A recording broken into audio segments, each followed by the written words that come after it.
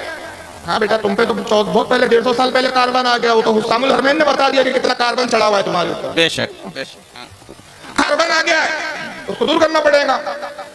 شنکر ہمارے پہلے پروفٹ ہے. آپ نے آج تک کسی عالم کی زبان سے سنا شنکر علیہ السلام؟ نہیں. بھئی پروفٹ ہے تو علیہ السلام بولو نا. پھر کبھی کسی کتاب میں دیکھا, قرآن میں کئی ذکر پڑا, کوئی حدیث میں آیا شنکر علیہ السلام فرماتے ہیں؟ یہ آج کے نمونے.